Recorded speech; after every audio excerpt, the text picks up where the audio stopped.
kavarni založbe Družina. Danes bomo govorili o papežu Frančišku in njegovih 3 knjigah. Pri založbi Družina smo jih izdali v mesecu juniju, se pravi zelo malo po imenovanju papeža Frančiška in smo na to tudi zelo ponosni. Če jih samo na kratko predstavim, gre za knjige Odprt in verujoče srce.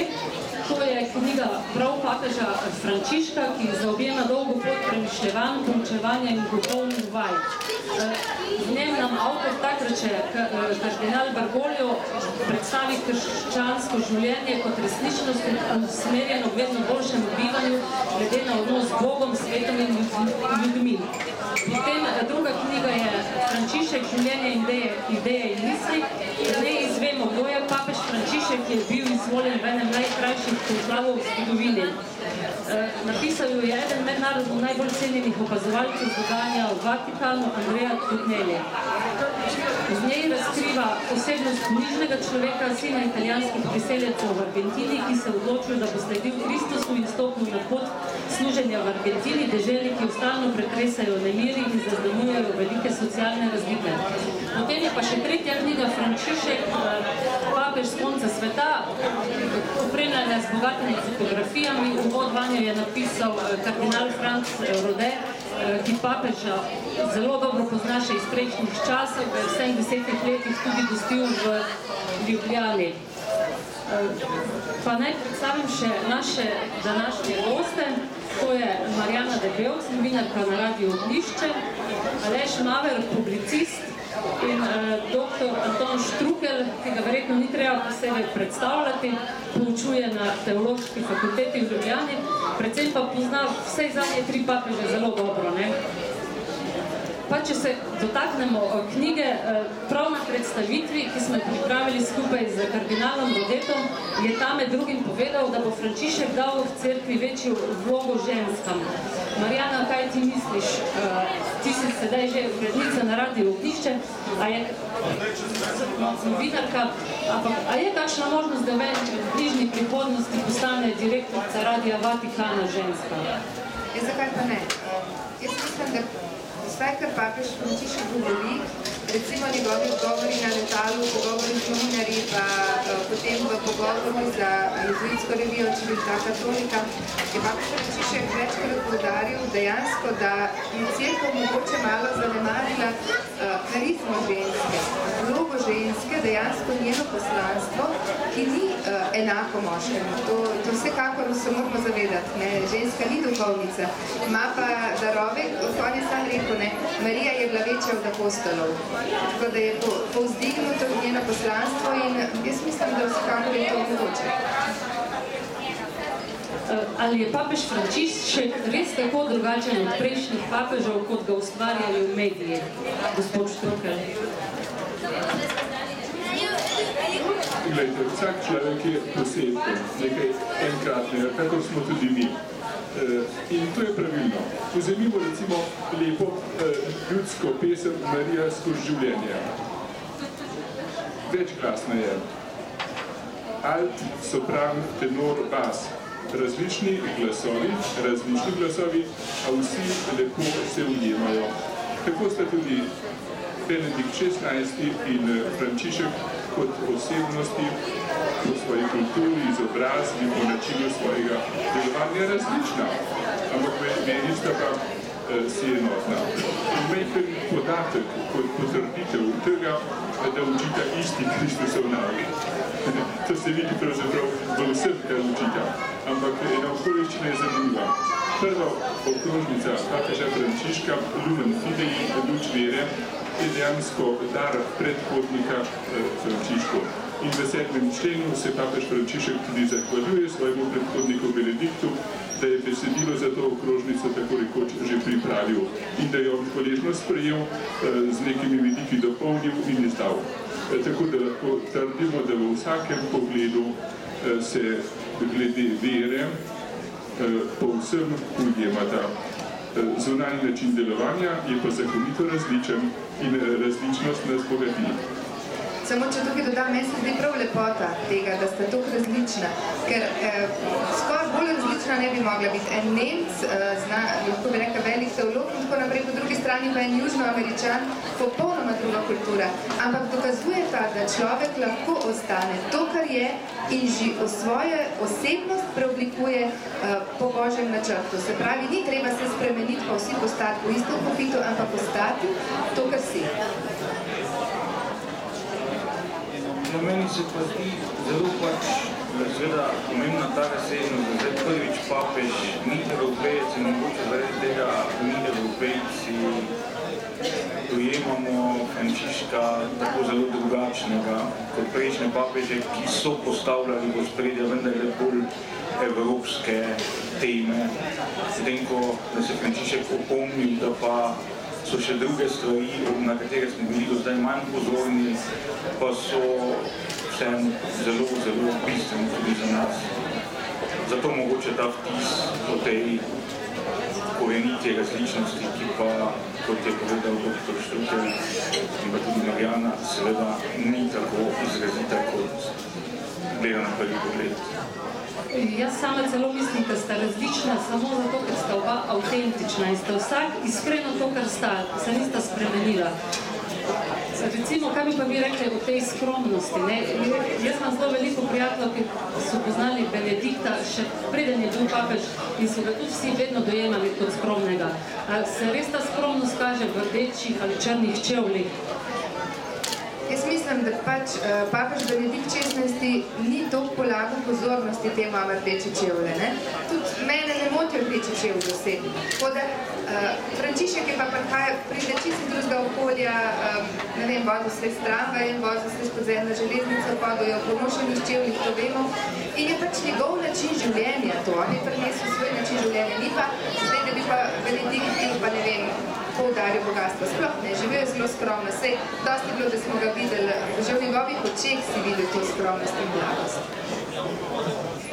Jaz bi tu morda dodal, da mogoče je celo papež Frančišek deloma seveda največ nehote sokriv, da Benedikta zdaj nekateri dojemajo kot Hochstaplerja, ker ni se ni dovolj jasno razmejil od te medijske podobe različnosti. Ni jasno povedal, da ti ponošeni čevlji, ta kateljca, da to seveda niso bistvene stvari.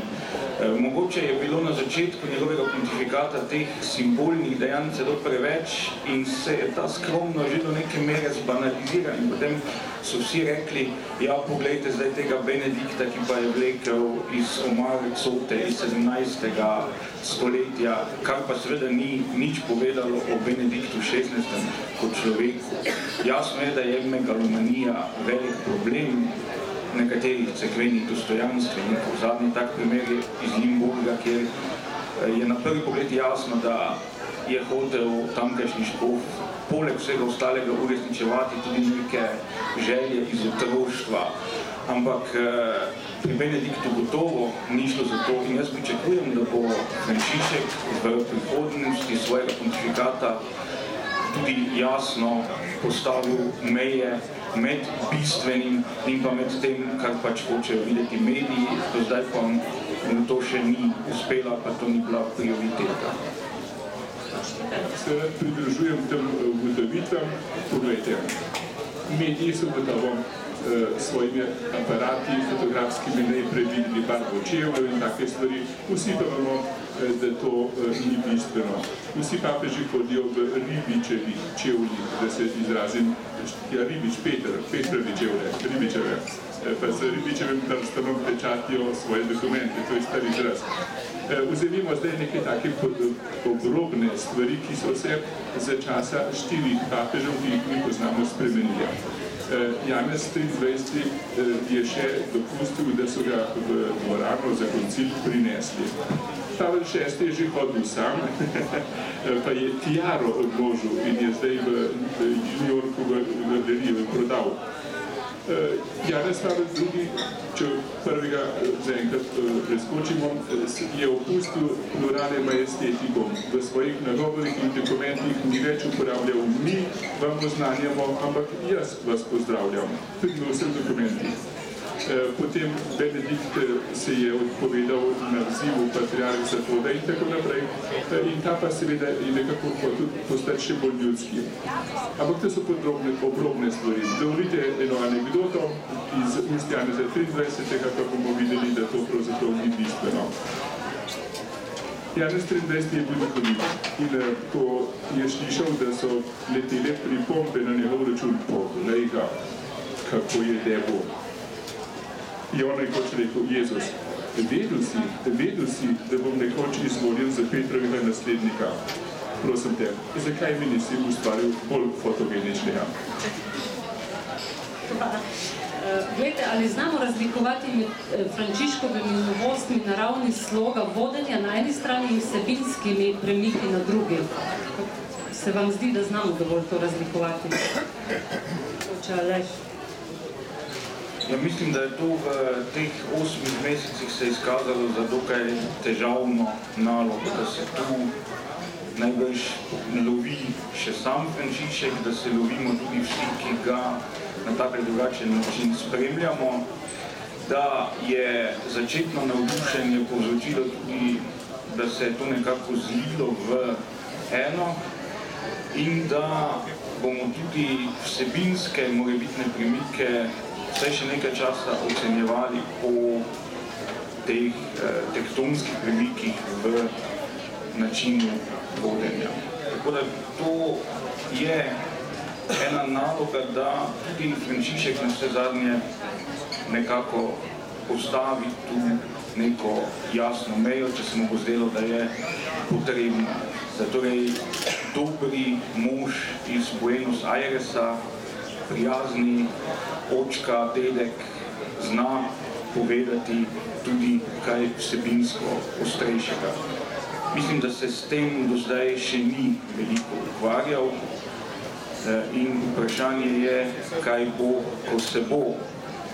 Čeprav mislim, da je po drugi strani se že izoblikovala neka dihotomija, torej dobri papež iz Argentine, ki pa ima za seboj pokvarjeno kurijo in da bo javnost nekako te morebitne kratke stike, do katerih bo prišlo potem pripisala tem okorelim strukturam. Ja, tako kot se je zdaj recimo zgodilo ob vprašanju obhajanja ločencev, ko je za grešnega koza nekako veljal prefekt Mačkov Müller, ki naj ne bi bil na papeževi liniji. Mislim, da se ta idila s papežem in javnostjo ne bo tako koncentrala kljub temu. Lepo, da ste omenili to zadnje pismo, ki ga je prefekt Kongregacije za verski nauk sam podpisal, v lastnem izdal. Jaz sem ga že prevedel in je dostopno. On pravzaprav v tem pismu, ki hoče biti trdna, oporna točka za prihodno škofovsko sinodo, ki bo drugo leto oktobra v Rimu posvečena družini, je to vprašanje postavil na trdne temelje. In lepo dal nam pregled tega nauka v stari zavezi, novi zavezi, v celotnem izročilu in učenju cerkve, cerkvenega učiteljstva in se potem zelo z občutkom dotakne tudi perečih, bolečih vprašanj. Benedikt jih je imenoval najbolj trnevo vprašanje v sedanji pastorali. Kako naj cerkev sprejema ločenje in civilno poročenje in kako naj jim priporoča, da se bodo udeleževali vsega življenja cerkve, tudi svete maše, ne morejo pa pač prijeti svetega obhajila.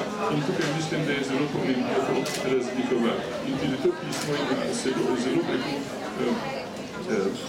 fin izrasten občutek in pastoralno skrb za vse ljudi, ki so v kakršnikoli življenjski stiski. Tako da v tem okviru ne bi tudi to pismo gledali. In nedvomno papež Frančišek tega ne bo v koš vrnil, se pravi ne bo zanikal, da je to učenje cerkve. Papež prvi je poklican, da podpira in oznanja nauk cerkve in zadnji, ki za to vprašanje odgovoren, je ustanovitelj sam, Jezus Kristus, ki je rekel, to so njegove besede, če se kdo loči od svoje žene in se poroči z drugo, prečuštruje. Tudi šef je dejansko odgovoren. Pa niti ne on, ampak njegov oče, na katerega se Jezus sklicuje, ko dobesedno citira iz prve Mojžesove knjige, da je v začetku mož ustvaril moža in ženo in da se bo mož pridružil svoje ženi in bosta eno telo. Te bom moral pa povedati, še najgloblji razlog, zakaj ne smejo števila prejemati oziroma da ne morejo. Zato, ker gre tukaj za edinost Kristusa in njegove cerkve. Cerkev je Jezusovo sprostno telo in njegova nevesta. In kdor v svojem življenjskem položaju nekako nasprotuje temu, potem ne more Kristusovega telesa prijeti. Vidite, to bi bilo pravzaprav kontradikcija in se. Zato gre. Je boleče, ampak vendar gledajte, Bog je to hodil. In naslov tega dokumenta Gerharda Ludwika Müllerja je moč milosti.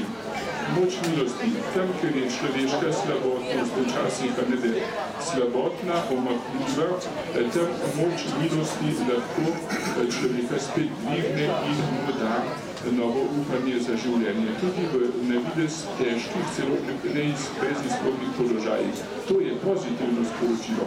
Hvala, gospod Aleš, da ste se tega dotaknili. Mogoče se, če dodam, ta obrobnost, to njegovo zunanjost papeževo in pa vsebino, kar si omenila, se mi zdi, da mogoče lažje sprejemamo vsebino prav zaradi te zunanjosti, ki nas je tako pritegnila. In jaz bi tudi to dodala, da je papež v določenih primerih tudi že malo bil oster, predvsem pri teh jutranjih svetih mašah, ko vsak dan nagovarja zbrane in se mi zdi, da tam zelo jasno pove, kakšen bi moral biti kristijan. Da pač ne skopari z besedami, da nas je že večkrat okaro, da je jasno stvari postavil, ampak jih sprejmemo od njega zato, ker vemo, da nas ima rad. Da je nekdo, ki dela to iz ljubezni do človeka in potem lažje sprejmeš. In pa še ena druga stvar, mogoče tega, ko se dotikamo ločenih in na novo poročenih. Papež Frančišek je večkrat rekel, jaz sem sin cerkve in tak je nauk cerkve. Ampak, rekel pa je, tudi to dobro primerjavo, je rekel po bitki, ko imaš ti ranjence, ko jih greš zdraviti, ne boš vprašal, a imaš ti povišan holesterol, ampak boš pozdravil najprej rano. Ker je pač umira človek. Tako da je rekel, najprej treba pozdraviti rane ljudi, potem se bomo pa ukvarjali. Ne iti najprej na moralizem, ampak najprej človeku povedati, da ga Jezus odrešil. In to je bistvo, dejansko sporočilo Evangelija. Hvala. A se strinjate vi s to tezo, da papeža Frančiška ne moramo uvrstiti niti v klasičnim vinom konzervativci, progresisti, zato ker pač prve bo razočaral, ker ukinja papeški dvor in časti, druge pa, ker ne bo skoraj gotovo, ne, gospod Štrukelj ukinil duhovniškega celibata in bo proti duhovniškemu posvečenju žensk, splavu in istospolnim porokam. Glejte, hvala za to vprašanje. Zdaj se je ta polarizacija progresivno, konzervativno že nekoliko polegla.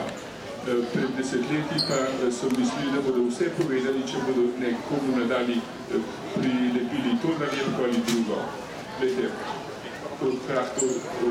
ugotavljamo, prostite, da je tudi to, kar se zdi negativno, konservativno v resnici nekaj dobrega, pozitivnega.